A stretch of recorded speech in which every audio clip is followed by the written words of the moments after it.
You know, there's something absolutely hilarious about the way we go about trying to find ourselves. We treat the self as if it were a lost wallet, something we've misplaced in childhood, perhaps left on a bus or tucked behind the sofa of our parents' expectations. So we embark on grand quests, therapy, retreats, vision boards, ayahuasca ceremonies, endless journaling, all in the hope of finally locating this elusive me and bringing it home for tea. We say things like, I need to work on myself, or I'm still figuring out who I am, as though the self were a jigsaw puzzle with a few crucial pieces missing. But here's the cosmic giggle. You're not lost. You never were. The seeker is the sought. Let me paint you a picture. Imagine a fish swimming frantically through the ocean, gulping water, shouting to the other fish, I'm dying of thirst. Where is the water? The other fish look at her in bewilderment. You're in it, you silly creature. But she doesn't hear them. She's too busy searching, measuring salinity, analyzing currents, writing treatises on hydration.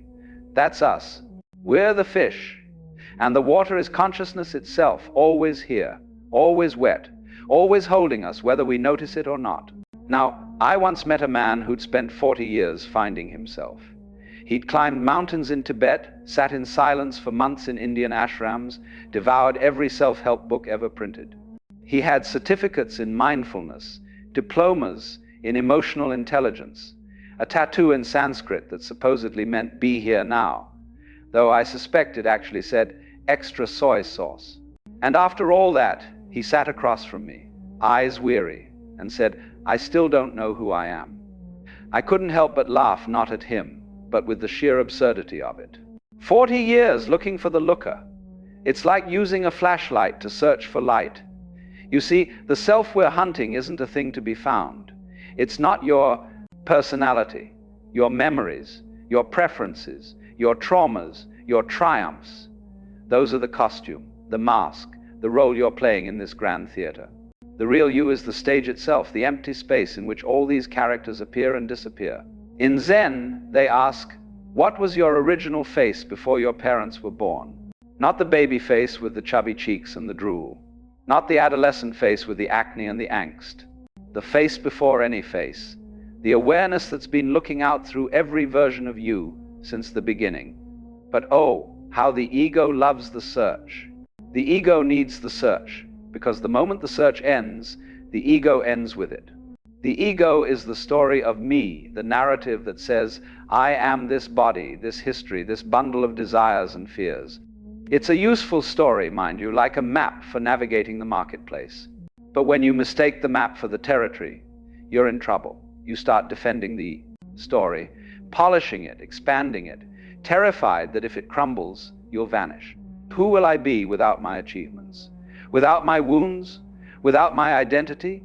The answer, of course, is you'll be what you've always been, pure, boundless awareness, playing at being a person. Let me tell you about a woman I knew who woke up to this in the most ordinary way.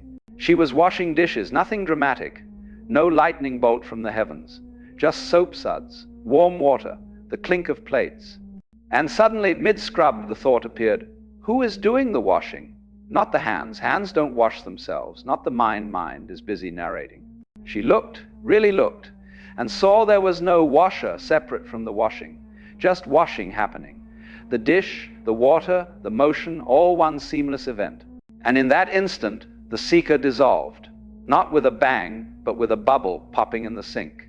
This is what the mystics mean by dying before you die. Not physical death, but the death of the separate self, the little me. That's always center stage, taking bows, demanding applause, fearing boos. When that dies, what's left isn't nothingness.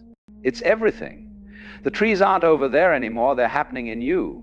The stranger's smile isn't separate, it's your own face wearing a different mask. The pain in your knee, the joy in your chest, the thought, I wonder what's for dinner, all waves in the same ocean.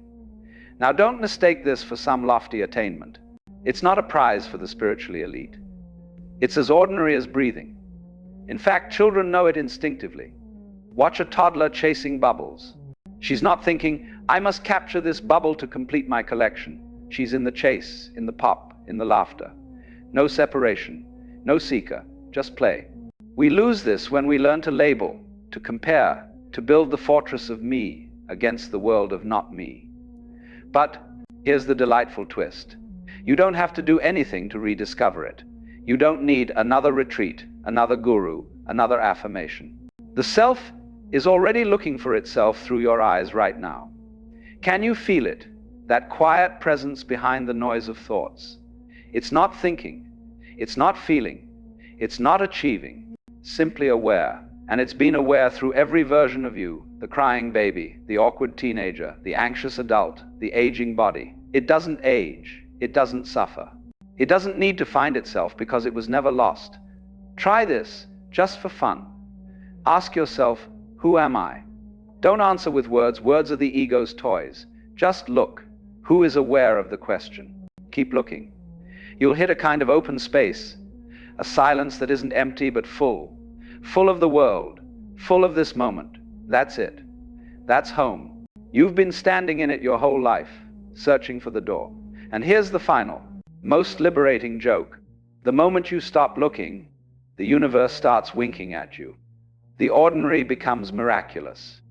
A cup of tea isn't just tea, it's the whole cosmos compressed into a sip. The sound of traffic isn't noise, it's the heartbeat of the city. Your so-called flaws aren't problems, they're the unique brushstrokes of this particular painting called you. Nothing to fix, nothing to find, just this. So let the search end, not with resignation, but with laughter. The fish is in the water, the eye cannot see itself, yet it sees. The self is not a destination. It's the traveler, the road, the walking, all at once. And when you see that, my friend, you'll wonder how you ever thought you were anywhere else.